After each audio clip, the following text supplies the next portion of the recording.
¿Qué tal? ¿Cómo están amigos y amigas de esta comunidad? Como siempre un gusto, como siempre un placer que nos acompañen. Pues tenemos por supuesto bastantes opiniones para usted aquí en lo que resta de esta noche, además de una entrevista muy interesante sobre el tema de Total Play, así que no se la pierda al ratito a las 21:30 horas. También estaremos analizando, por supuesto, lo que pasa con Donald Trump, con esta caída que se está dando en el mundo. Pero quiero comenzar con un hecho muy particular, ¿no? Muy, muy particular. Ricardo Salinas Pliego, digo, a las 21:30 vamos a hablar de Total Play como tal, pero hay una entrevista que otorga Ricardo Salinas Pliego a un medio extranjero, ¿no? Y en donde acusa a Andrés Manuel López Obrador de mentiroso. Lo acusa de haberse aprovechado de él. Es una entrevista con Matt Kibe, ¿no? Que está incluso en el canal de YouTube de Salinas Pliego, en donde estuvimos pues escuchándola absolutamente toda para poderle dar esta opinión. En esta charla, Salinas Pliego recuerda, ¿no? Cómo el exmandatario, dice, con quien mantuvo una amistad e incluso colaboró a inicios de su mandato en el 2018, abusó de él. Habló de su ruptura con AMLO, ¿no? Textualmente dice, con nuestro último presidente yo solía ser amigo de él al inicio y tuvimos muchas conversaciones. Me di cuenta de cómo se aprovechaba de mí y me mentía todo el tiempo. Fue lo que compartió el dueño del grupo Salinas, incluso en un clip de esta entrevista en su cuenta de X. Asimismo relató que uno de los primeros puntos de quiebre fue cuando ambos tuvieron una discusión sobre la participación del sector privado para realizar actos de caridad. Así lo dice Salinas Pliego, caridad. Quería que todo se hiciera a través del Estado central e hizo muchos cambios en la legislación para impedir que el particular pudiera donar y obtener una rebaja fiscal e incluso para que esas fundaciones operaran. Mató a miles de fundaciones que estaban haciendo todo tipo de trabajos, algunos buenos, algunos malos. Si usted en esta parte ya abrió los ojos como yo, así, no es raro. Yo también cuando escuché esto lo tuve que repetir varias veces para creer primero que Salinas Pliego lo estaba diciendo y segundo, para tratar de entender por qué él cree que estaba haciendo una denuncia que lo beneficiaba con esto. Porque aquí lo que está reconociendo es que los donativos que lleva a cabo es para que le hagan descuentos fiscales. Así de claro, ¿no? Habla de que había fundaciones que hacían cosas mal y también los mataron. Pues sí, ¿no? Si haces cosas mal, no tendrían por qué, por qué haber seguido operando. Y remató. Quería que todos estuvieran al servicio del Estado. No es que estés al servicio del Estado, señor Salinas Pliego. Es que el Estado debe ser el rector y el regulador de la vida de un país. Que ustedes maquiavélicamente, perversamente, le quieran seguir vendiendo a un país, a una ciudadanía, que el Estado no debe involucrarse, que el Estado debe ser chiquito, para que ustedes tomen el control y puedan hacer lo que les venga en gana y que eso va a derivar en un desarrollo para todos, perdón, pero solamente se lo creen aquellos que le dicen tío Richie. Cualquier persona que haya vivido en este país los últimos 40 años o 30 años y sobre todo que haya puesto atención a la manera en cómo usted y otros personajes se enriquecieron, incrementaron sus fortunas, no podrá estar de acuerdo con usted. Es imposible reconocerle algún tipo de mérito en sus palabras.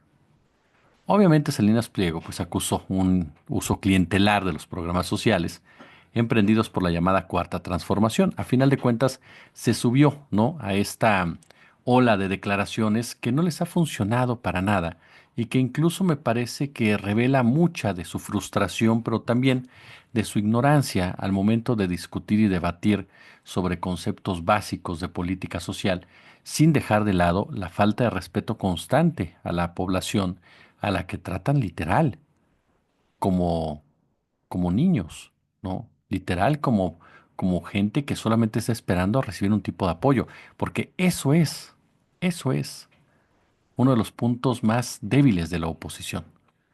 Esa constante minimización que hacen de una ciudadanía que conforme pasa el tiempo en lo personal me convenzo cada día más que es muy distinta, muy diferente a la de hace unos años y que cada día se va consolidando y va creciendo su politización y su compromiso con la información, con el estar involucrado en los diferentes cambios y temas que se presentan en el país.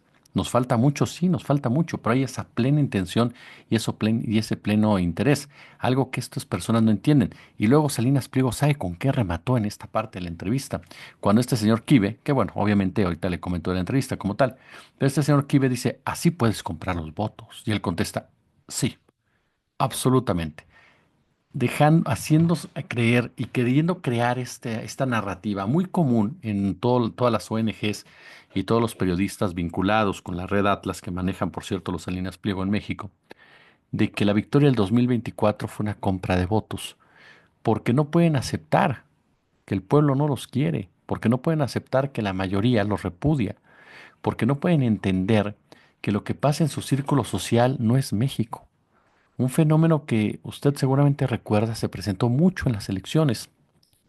A mí me tocó escuchar, no crean, el trabajo donde estaba, fuera de él, a gente sorprendida por la paliza que le había dado Sheinbaum a Xóchitl y que todavía días antes cacareaba de una manera sumamente irresponsable que Gálvez tenía posibilidad alguna de ganar, cuando desde hace meses, desde meses antes, quien tuviera dos dedos en la frente sabía que no iba a ganar y que aparte de todo iba a ser derrotada, pero esperaban algún tipo de milagro. ¿Por qué? Por su sesgo, por su coraje, por su envidia, por su frustración, por el hecho de que no les caía bien López Obrador y les incomodaba cómo era López Obrador. Porque muchas de estas personas, pues son obreros, punto. Muchas de estas personas son gente, hijos de papi, en pocas palabras, pero que no dejan de ser obreros, porque ni siquiera están al frente de las empresas de sus padres. Muchas de estas personas son gente que de una u otra manera, ajá, trabaja para vivir y que sin embargo les molestaba que un moreno estuviera al frente del país. Les molestaba que alguien como López Obrador llegara a tomar decisiones. ¿Por qué? Porque les habían hecho creer o pensar que lo que habían conseguido en los últimos 20 años se les iba a arrebatar, ¿no? Con la presencia de López Obrador.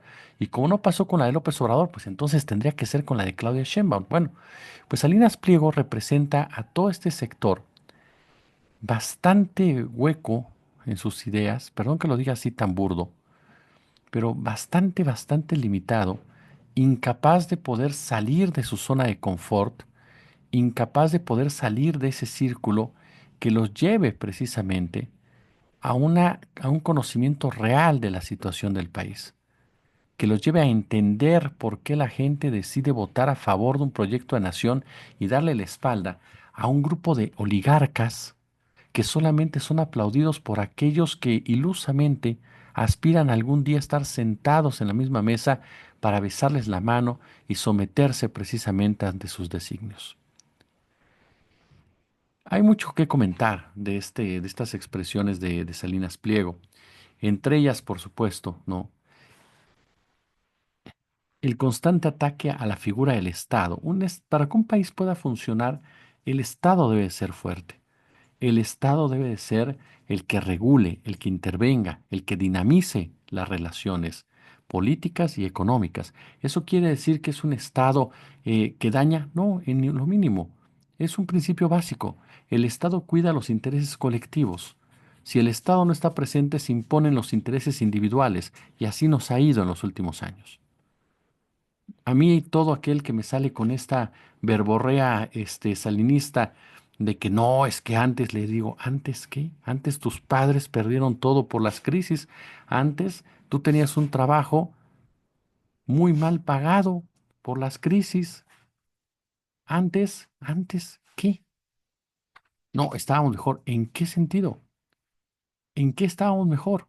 Esa es la gran pregunta. Si este país fue una fábrica de pobres con Felipe Calderón y con Enrique Peña Nieto, si se precarizó el salario hasta el fondo a tal grado que hoy, a pesar de que se ha incrementado en porcentajes históricos, continúa estando rezagado y continúa requiriendo aumentos constantes. A ese nivel hundieron el salario los neoliberales. Pero aún así hay gente que sale a defenderlos porque simple y llanamente cree que eso les da estatus, porque simple y llanamente cree que forman parte de ese círculo social, porque simple y llanamente cree y están convencidos de que ellos son lo más importante. Ese es el daño del neoliberalismo. Hacerle creer a la gente que lo que importa es el individualismo, el aspiracionismo, y no entender que el colectivismo es lo que permite que un país tenga un mayor desarrollo para todos. Y no se trata, como en alguna ocasión alguien me dijo por ahí, pues mételos a tu casa. Se trata de que las cosas sean parejos para todos. Pero muy poca gente de ese sector puede entenderlo, entre ellos sus principales promotores como Salinas Pliego. Claro, Salinas Pliego no lo dice como estas personas por una cuestión de ignorancia supina, no, lo dice por una cuestión perversa de poder, de imponer una narrativa que le permita arrebatar un control político económico. Por eso lo hace. Por supuesto que él y López Obrador no iban a poder ser amigos. Y ojo, López Obrador fue muy criticado por la propia izquierda por todo lo que aguantó de Salinas Pliego, empezando por las campañas de su televisora en contra de integrantes de su gobierno, particularmente el doctor Hugo López-Gatell, a quien desafiaron públicamente para que la gente saliera a trabajar y literal se muriera en una pandemia histórica. Ajá.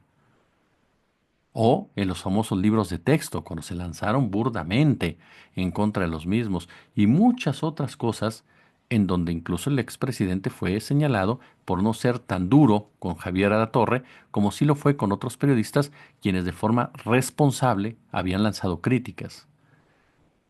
El presidente mantuvo siempre ese respeto a la figura de Salinas Pliego y muy poca gente supo entender por qué, hasta que llegó un punto ya insostenible en donde incluso el propio liderazgo y los principios de Andrés Manuel se pudieron haber visto comprometidos si hubiera permitido las barbajanerías de este sujeto que de plano lo retaba con el tema de los impuestos. A partir de ahí vino un rompimiento. Cuando Salinas Pliego da toda esta argumentación para decir que lo manipuló López Obrador, lo utilizó López Obrador, en realidad se está dando un balazo en el pie y está enalteciendo la figura de un líder que marcó la historia de este país y marcó la vida de muchos mexicanos, empezando por la separación del poder económico. Cuando habla de las fundaciones y de la filantropía, revela lo que es un secreto a voces, el negociazo que es para todos los millonarios esta práctica, porque en un principio las fundaciones pues persiguen un fin loable, noble, pero en los últimos años pues esta figura ha sido la cuna de muchos escándalos de corrupción que han hecho que pierda credibilidad incluso entre la población. Hablamos de prácticas poco éticas, ¿no?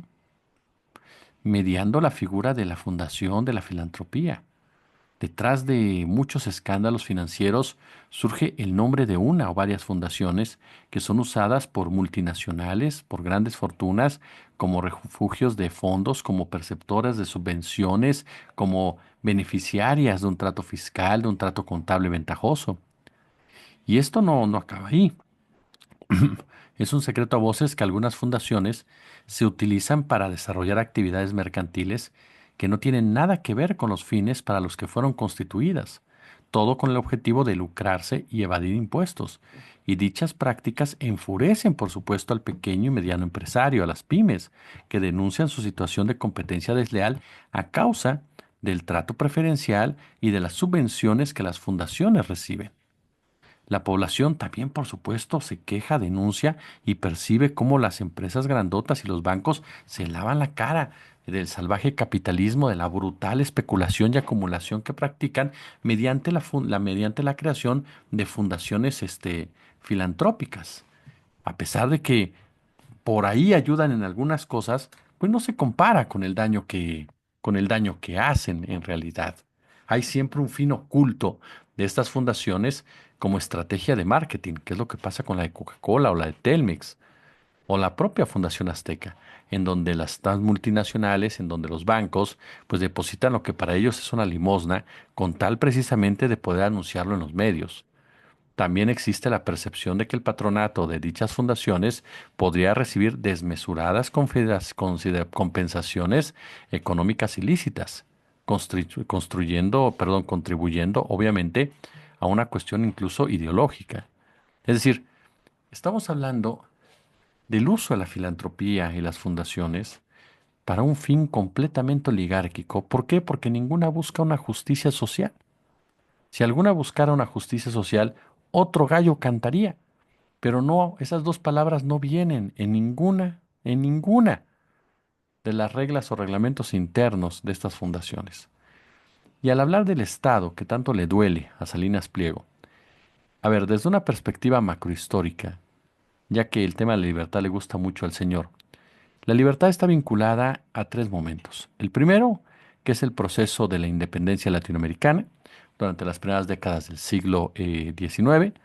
Allí, en esa época, se configuran conceptos fundamentales como gobierno propio, como autonomía, como representación de los pueblos, como democracia y sobre todo independencia frente a la colonia, en lo que es el coloniaje, ¿no? Como se le conoce. Eh, mm, sí, son los términos para alcanzar la soñada libertad. Eso es lo que se mencionaba en esa época. Esos eran los términos para alcanzar esa soñada libertad que desde sus inicios pues, está asociada a la liberación frente a un sistema opresivo. El segundo momento se vincula con el ascenso del liberalismo en lucha contra el conservadurismo, que es característico del siglo XIX, y los liberales, los radicales latinoamericanos, movilizaron el concepto de libertad igualmente vinculado a la liberación de las condiciones de atraso, de explotación mantenidas por los regímenes conservadores. Y el tercer momento, característico ya del siglo XX, está relacionado con este ascenso social y particularmente con las luchas populares de trabajadores urbanos y rurales, ¿no? Cuyos intereses han tratado de ser expresados por distintas fuerzas políticas, como son los partidos de izquierda, pero también gobiernos, ¿no? Gobiernos que van desde los clásicos populismos latinoamericanos hasta el ciclo de los progresistas durante los primeros tres lustros precisamente del siglo XXI. A lo que obviamente siguió un retorno, ¿sí? Este retorno conservador y enseguida un segundo ciclo progresista, sí, debilitado si se le compara con el primero, pero se trata en definitiva de un proceso de largo plazo. Y esto es lo que debemos tener muy en cuenta. Se trata de un proceso de largo plazo en el cual obviamente la libertad nuevamente está vinculada a la liberación social. ¿De qué? De las condiciones de opresión y de explotación, determinadas sobre todo por un sistema oligárquico. Un sistema oligárquico que a inicios de este siglo XXI, ¿no? Replica los modelos empresariales neoliberales que se dieron desde finales del siglo XX y que han perdurado y que buscan, por supuesto, regresar a la toma de decisiones. México es una especie de oasis en este momento, porque el avance de la ultraderecha es muy fuerte, muy, muy fuerte. El avance de personajes como Salinas Pliego es contundente. Ajá. Esbirros como Xóchitl Gálvez llegan al poder en Argentina, por ejemplo, y en otros lugares. Y en cambio en México tenemos una presidenta como Sheinbaum que tiene personalidad, que tiene carácter y que tiene muy claro lo que debe de hacer y que no ha soltado a Salinas Pliego en esta discusión. Pero ese es el punto. México es una excepción junto con Brasil, una excepción junto con Uruguay, una excepción junto con Colombia, una excepción junto con Honduras, sí, una excepción incluso si los queremos ver más radicales, como el caso de Cuba, de Nicaragua, en fin, de la propia Venezuela, hasta Chile, si queremos verlo en cuestión de referencias. El resto del mundo se ha inclinado a la derecha y por eso es tan importante para esa derecha empresarial y esa derecha política acabar con lo que pasa en México. Porque si México demuestra tener éxito sus gobiernos progresistas, como hasta ahora lo han demostrado, se convierte en un riesgo para un sistema que trata de mantener el control en lo que antes ellos llamaban patio trasero. Porque si hay un éxito en las formas de ser de México, del gobierno mexicano, esto se replica en el mundo. Y esto, como siempre, va en contra de un sistema que no aguanta más, no soporta más estas situaciones. Pulgares arriba, como siempre un gusto, como siempre un placer y nos vemos al rato.